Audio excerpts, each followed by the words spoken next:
Good morning.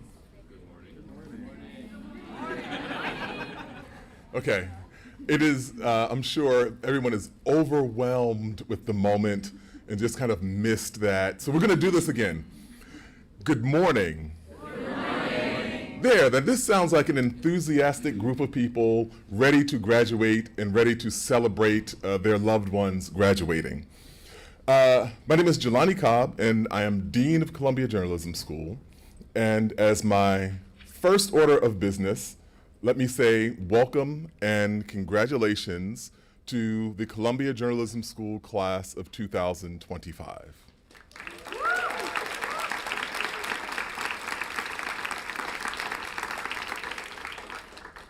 We also want to thank all of the friends, family, loved ones, the assorted supporters and cheerleading squads that have helped our graduates along the way, and so welcome to you as well. And in addition, we have a tradition here at the journalism school, something that I became aware of. It's not a formal tradition, it's just one of those things that just develops organically. And it is that if you talk with graduates of the journalism school, they don't tell you, the first thing they say is not the year that they graduated. They tell you what happened that year.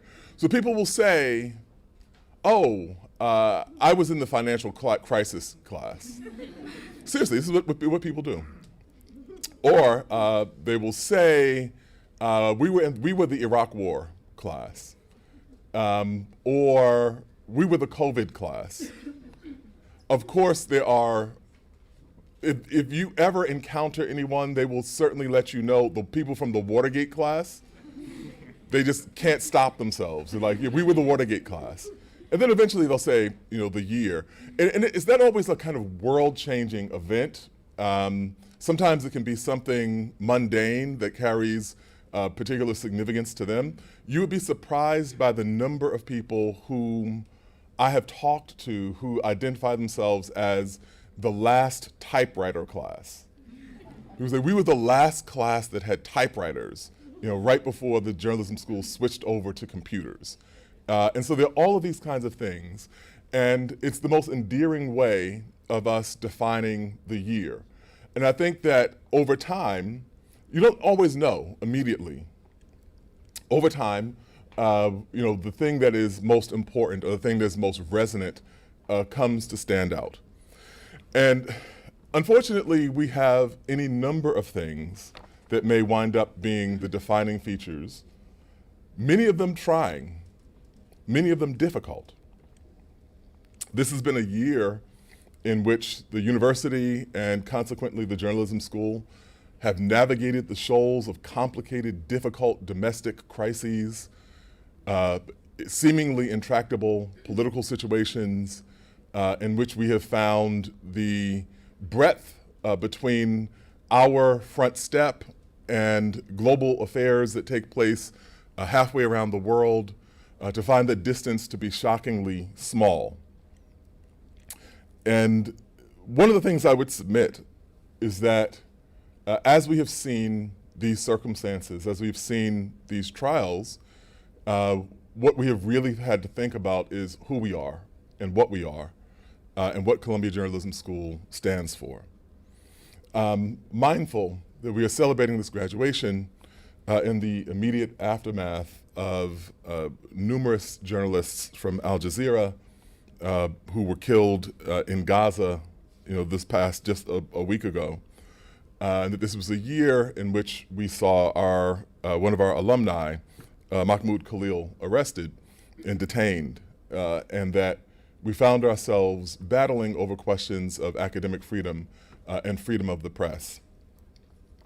And this occurred in a global climate in which freedom of expression and freedom of the press have been challenged as they have not been in recent memory.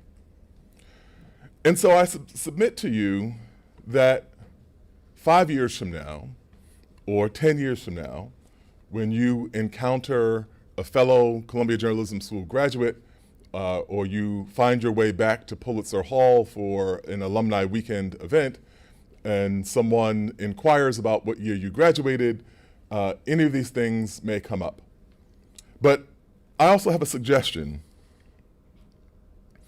In the course of all these things, we reported, and we taught, and we learned, and we studied, and we produced work that meets the bar that Columbia Journalism School has long been distinguished by. And so my humble suggestion is that in this chance encounter, 5 years or 10 years or 15 years from now, the answer may be, I graduated in the year that we showed yet again what Columbia Journalism School stands for. And so with that, I am happy to turn the stage over and turn the microphone over to this year's commencement speaker, and we can all welcome Hind Hassan.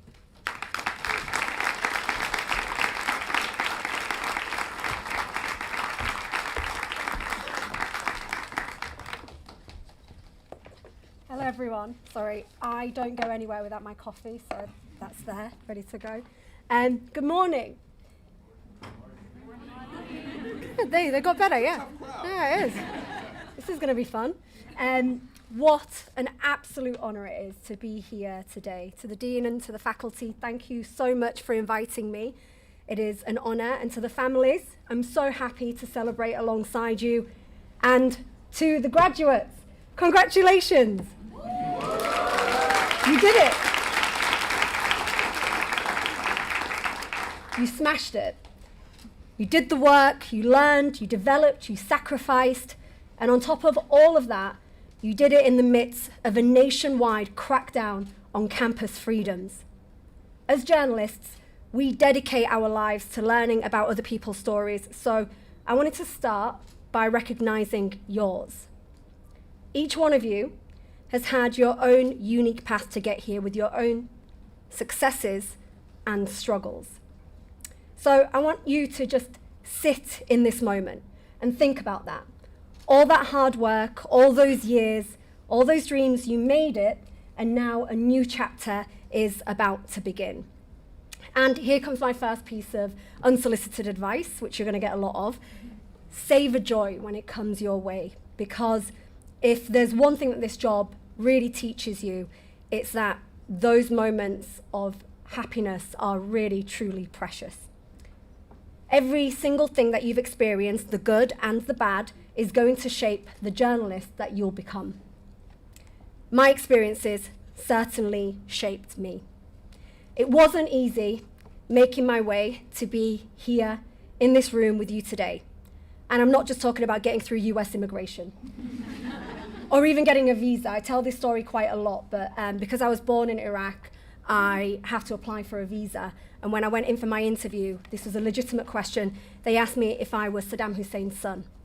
Completely true, completely true. Apparently we share the same birthday. But anyway, they gave me a visa, so it all went okay. But it didn't go so smoothly getting here over the years, because when I told my parents I wanted to apply for a master's degree in journalism, they crashed out. It was not what they wanted. I just graduated from chemistry. I heard that there's maybe a chemistry PhD person here. And during my studies, Iraq, my country of birth, was invaded by the US, the UK, and their allies. The invasion was justified on the false pretense that Iraq had chemical weapons. So you can imagine studying chemistry, being Iraqi, chemical weapons. I got quite a lot of side eyes at university. But a lot of people believed those allegations that Iraq had chemical weapons. And ignoring the fact that I was a terrible chemist, I knew pretty quickly that I wanted to provide a platform for those voices that suffered injustices as a result of the political decisions made far, far away. But back then, convincing my parents that this was a good career move was impossible. My dad's hesitation came from a place of care, though, because to him, journalism meant instability. And he's not completely wrong, as I'm sure you've experienced. I grew up in Hull, which is a working class city in the north of England. And at the time, we weren't taught to dream big. We were taught to work hard, keep our heads down, and leaving the north to take a crack at an industry that remains incredibly elitist didn't make sense to a lot of people. And to be fair, I had no idea how I was going to pay my rent, cover my degree fees, or even feed myself, but I got lucky. I got a scholarship and help from wonderful friends and family, and so I moved to London, got my master's, and I graduated just like you today. And now I feel so grateful for the opportunities I've had, the incredible people I've worked with, and the places I've traveled to, as I'm sure you are too. But those obstacles and struggles are never far from my mind, because I know that I'm lucky to be here. There are so many talented people from every corner of this world that had the same dreams but didn't get the same chances through no fault of their own, and I promised that I would speak out for them whenever I got the chance. And I hope that you, in turn, will hold space for those still fighting for a seat at the table. As I'll talk about later, the industry, currently, journalism, is grappling with trust issues. And unless our newsrooms reflect society, including socioeconomic backgrounds, then it's always going to be an uphill battle to gain trust. You'll be pleased to know my dad has since come round a little bit. Though not so long ago, he did call me up and he said, Hind, did you know that the BBC has a science correspondent? maybe you could be a science correspondent. So he's obviously not completely over it. But what my dad couldn't foresee and what he now understands is just how rewarding, enlightening, fulfilling a journalism career could be. Because for many of us, this wasn't a decision based on what we excelled at in school. It was a calling. We came here because of an innate desire to change things, to challenge structures, to shine a light on stories and injustices, and that's why we feel crushed when it's not going our way and why we fly when it is. In my 16 years as a journalist, I've experienced the world in its full glory and in moments of very sad darkness. It's taught me my biggest and hardest lessons, and you'll have already been handed a few lessons yourselves, but there's so much more to come. For example, I've learned that it is, more often, the poorest people, the most vulnerable, who are the most generous in this world. In the darkest places, you'll find the greatest humanity. In the loneliest moments, you will find family. I met one of my closest friends and colleagues, Lema, in Lebanon in the days after the Beirut blast in 2020, when 2,750 tons of ammonium nitrate exploded, killing 218 people. We filmed at the funeral of one young victim, 20-year-old Rowan. Her family had arranged a traditional wedding procession for her as they carried her coffin to her grave. They told us she always wanted to get married, and they couldn't say goodbye without fulfilling her wishes. We looked at each other in the midst of the wailing and the sound of the drums, and we knew that that moment would forever be a part of us. It is an incredible privilege to be let into the homes and the lives of people who suffered so much and experienced unimaginable pain, and yet they still open their hearts and they treat you like family, even though they don't know you. At that same funeral, I can't tell you how many times Rowan's family members fussed over us. Do you have food? Are you okay? Do you want water? I have been humbled so many times by the people I've met, and I'm sure you have had moments like that too. So it is our duty to make sure that not only do our reports reflect their stories accurately, but that we always treat them with dignity. I know I'm stating the obvious here, but journalists can be, don't know if you've noticed this, very competitive. Sometimes there's a big breaking news story and everyone's clamoring to get their piece of it. When that happens, ethics can sometimes take a back seat. But if you center the voices of the victims and not yourselves, that will never happen. And contrary to popular belief, being emotive is a strength in this job. As you know and as you've learned, verification, facts, and data is central to our work. to present as much as we know about the truth. But there is no truth without history, without context and testimony. And you cannot extract a complete testimony without trust and empathy, because otherwise what you have is an incomplete picture, which almost always benefits those with power. And at the heart of what you do, whether it's analyzing data or making documentaries, it's the search for accountability and the attempt to address imbalances of power, not contribute to them. Now, one of the hardest lessons, this is what I will say you might experience. Sometimes your work will change policy. It'll bring legal justice. We live for those moments. But very often it's harder to see the change. You'll meet someone whose personal tragedy is beyond comprehension. You'll form a bond, you'll cry with them. They'll tell you things they haven't even told their own family members. And then you leave. You'll fly home. And while you might stay in contact, your life carries on in the safety of your homes very often, and so does theirs. But usually their pain doesn't go away. In 2023, a huge earthquake killed tens of thousands of people around the Turkey-Syria border region. We traveled to southern Turkey and found large teams of government and international rescue workers everywhere, from every country, working around the clock to find any survivors. We stood in silence as emergency workers listened for any signs of life. And among the bodies, we witnessed miracles. People were being pulled out alive, days after the earthquake. At the hospital, we saw a 3-month-old baby being rushed in, having survived 104 hours in the ruins. But in the north of Syria, in rebel-held territory, before the fall of President Bashar al-Assad, there was no international rescue workers. Roads across the border were damaged and the government wouldn't allow aid organizations to fly in. When we finally gained access through the Turkish border, there were no more voices calling out from the rubble. There were no miracles to witness. At a hospital, I met a woman called Hind Hassan. Her face was bandaged, her voice weak. She told me she'd lost 7 people in her family, including one of her daughters. She held my hand as she cried for the family she'd lost. We interviewed her, and then we left. We gave her details to international aid organizations, but nothing they can do would bring her family back. Hasna is likely still in Syria and bears the scars of her trauma, physically and emotionally. And in these moments, it's sometimes hard not to feel like you're losing hope, question the work that you do. But I've learned, even when the impact is hard to measure, being heard and treated with dignity is so important. Giving people a platform to tell their stories or using data to validate what governments deny is a form of justice. It may not be quantifiable, but it matters. Telling people's stories and addressing abuse of power is why journalism is the cornerstone of democracy.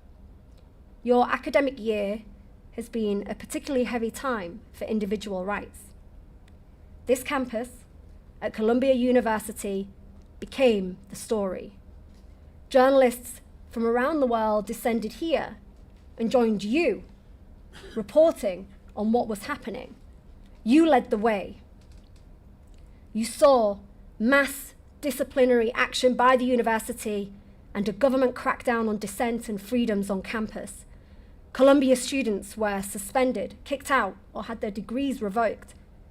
Mahmoud Khalil, a former student here, missed the birth of his son and his own graduation ceremony after he was forcibly detained and held in ICE detention for 104 days. Many people on this campus feel let down by the university leadership and what is seen by many members of staff and students as a capitulation to the administration's sweeping demands that is widely agreed will impact academic and student freedoms in the future. Those changes may affect your department and the students that come after you. At a time when trust in media organizations is low, an attack on rights doesn't just further polarize society, it threatens journalistic freedoms and our future. But while institutions are under fire, the public is increasingly turning to individual voices, to your voices. That's why you must be clear in what type of journalist you are, one that is grounded by ethics and humanity. Awards and proximity to power are appealing, but if you remain committed to the truth, then you cannot fail.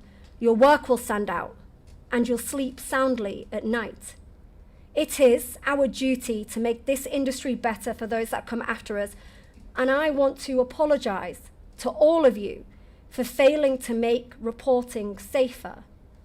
We're increasingly under attack, not only from online bots, fake news, misinformation, and the rise of anti-democratic ideology, but from elected governments.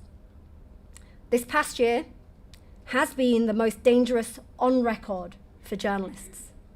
And in the last 22 months, over 300 media workers have been killed by Israel in Gaza, more than any other recorded conflict. They have been targeted with impunity, and our own leaders have done nothing to stop it or to secure access into Gaza for international journalists. The history books will remember this, and they will remember Gaza reporters as the titans of journalism. But that's not a title they sought, and it's our duty to speak out.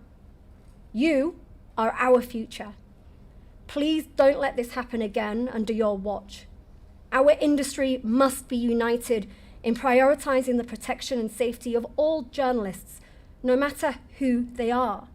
Whether it's journalists in Latin America murdered for doing their job, or those killed by militia in Sudan, or whether they're targeted in Gaza. Because if it can happen to them, it can happen to any of us. Their deaths makes the world a more dangerous place for us all. I'm always asked what advice I'd give to new graduating students. And usually I reel off a bunch of ideas, unique selling points, what languages do you speak, pitching. I'm sure you've heard it all before. It's all very important, but I feel like you've got that covered. My advice to you is more philosophical. First, find your people, the ones you can message when you feel like an island, the ones you align with ethically, who you can bounce ideas off, share frustrations, and laugh with, the ones who'll keep you grounded and lift you up when you need it the most. Next, don't forget who you are and why you started.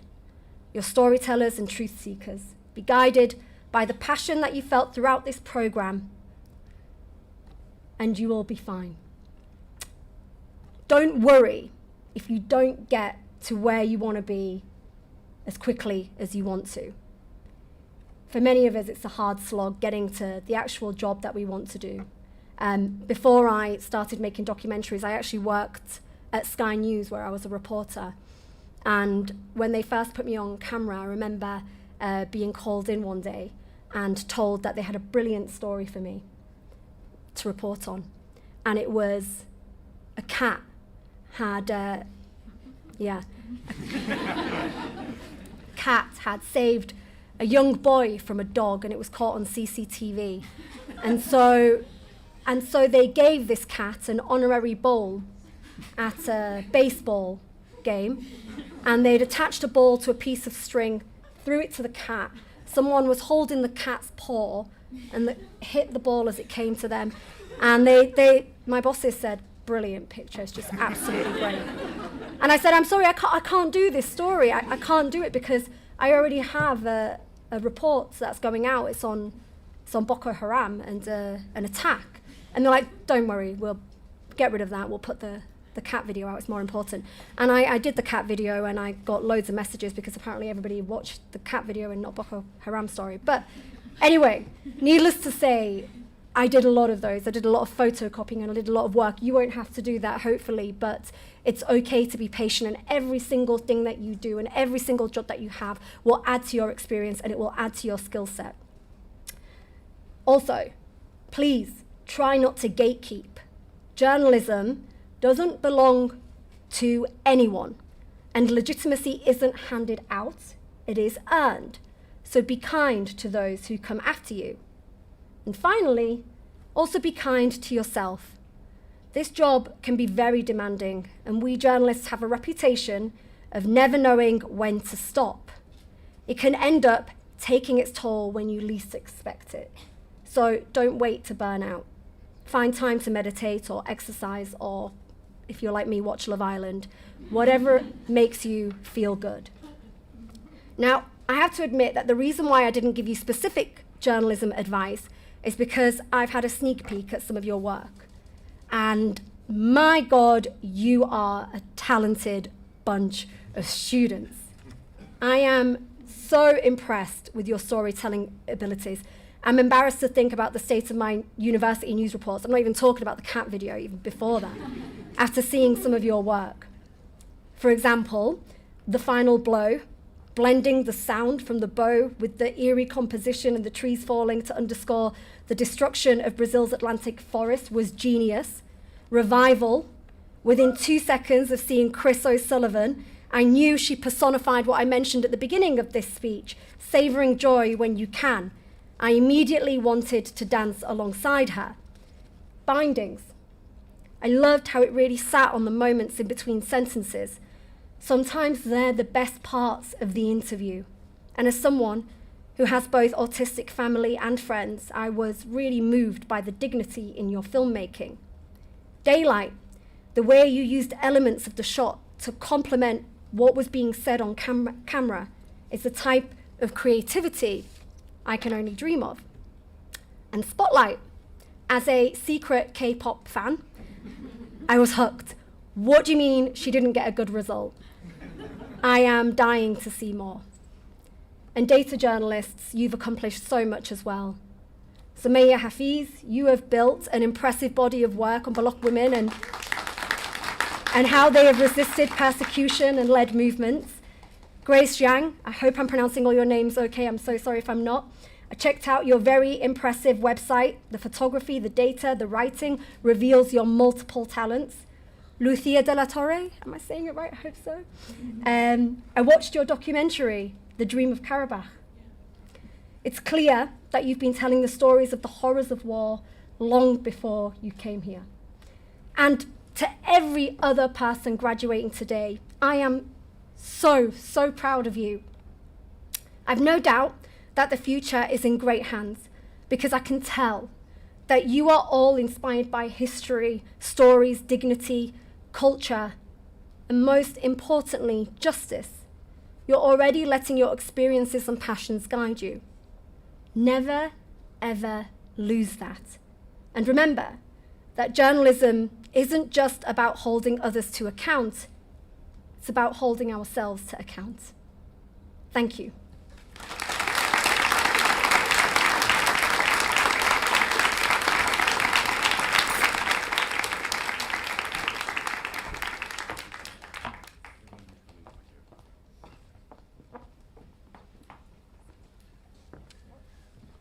I'm not going to do good morning because I know how that goes in this crowd here.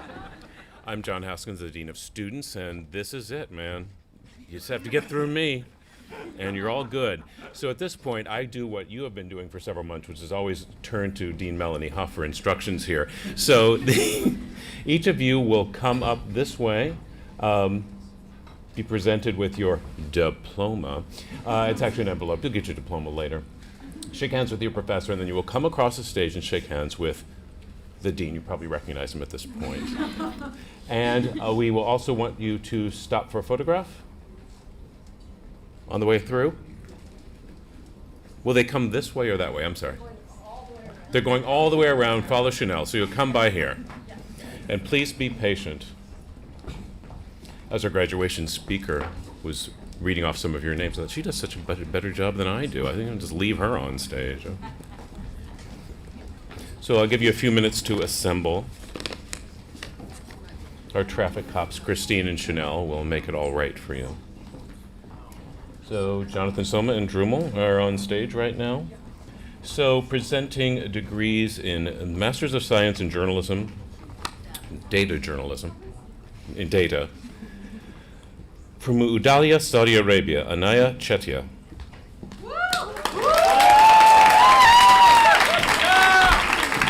No, normally I say reserve your applause for the end, but I mean, come on. There's just a handful of here, so have at it.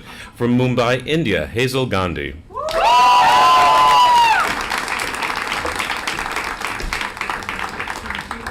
From Santander, Spain, Lucia de la Torre.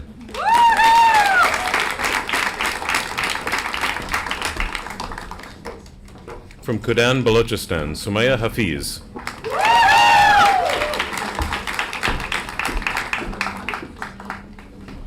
From Chengdu, China, Grace Jiang.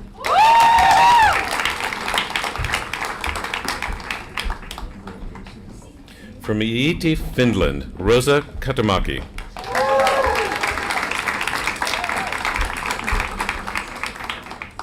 From Zhongli, Taiwan, Ashley Lee.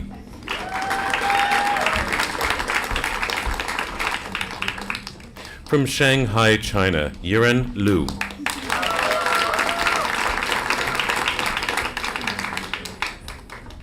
From Philadelphia, New Jersey, Amethyst Martinez. That's what it's called. Well, that's what it says. You get one chance with me.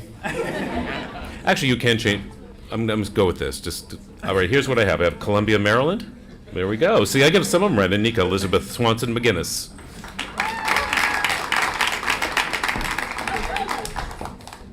From New Delhi, India, Rashi Mishra.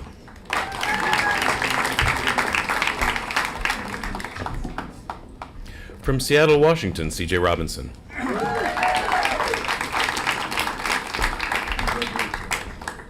From Beijing, China, Kristen Shen.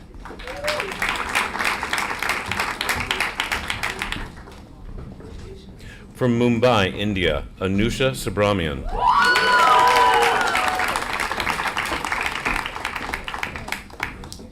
From Osh, Kyrgyzstan, Suyumkan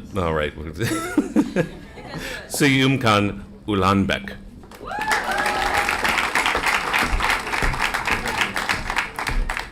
From Ho Chi Minh City, Chi Lin Ho Vo.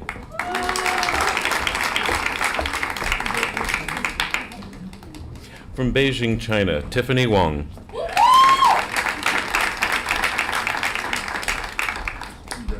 From Beijing, China, Yating Wang.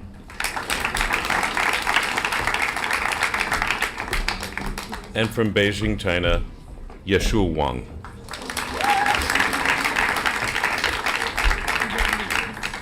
And from Abilene, Texas, Jalen Ward.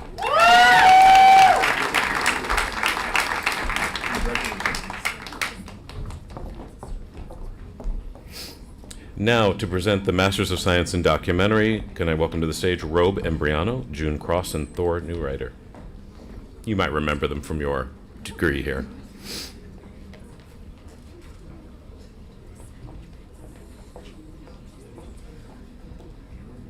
So, from Oceanside, California, Almar Ahad.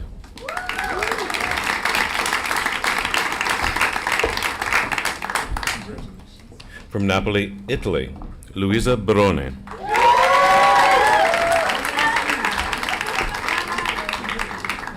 From La Rioja, Spain, Claudia Barrios Rosell.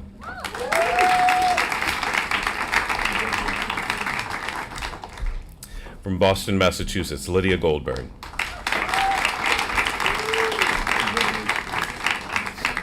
From Dublin, Ireland, Anna Heistekamp.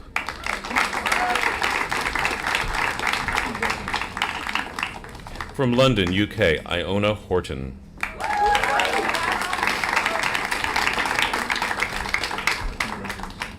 From Valhalla, New York, Susan Pincarole.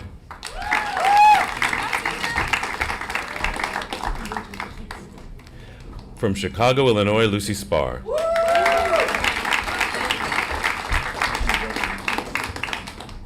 From Melbourne, from Melbourne, Australia, Nikki Sitch.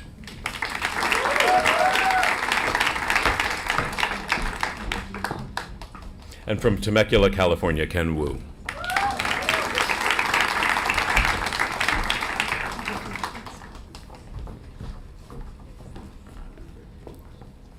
Now, can I welcome to the stage our Dean of Academic Affairs, Du Lin Tu, to present the Masters of Science in Journalism.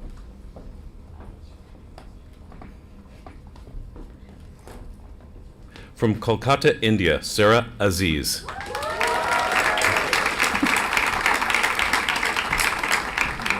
From Charlotte, North Carolina, Maram El-Naguib.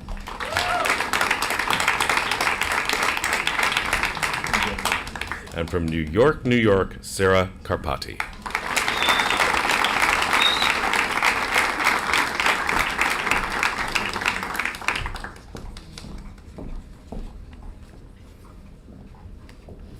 And now for that applause you haven't been holding. To the class of 2025.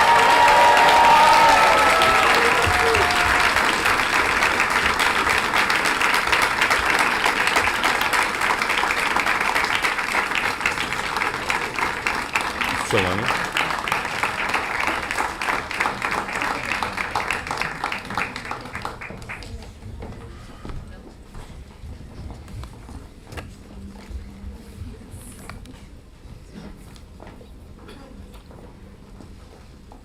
So one last thing, will all of our students please stand? Sit down. You're not students anymore. You all are alumni.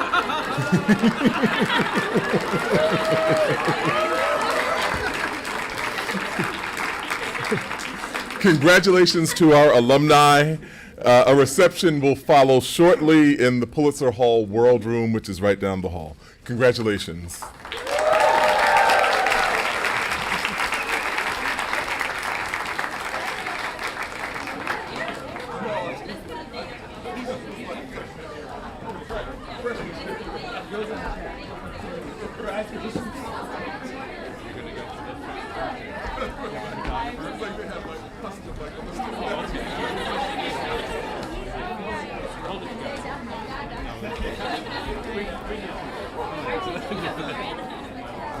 Oh my.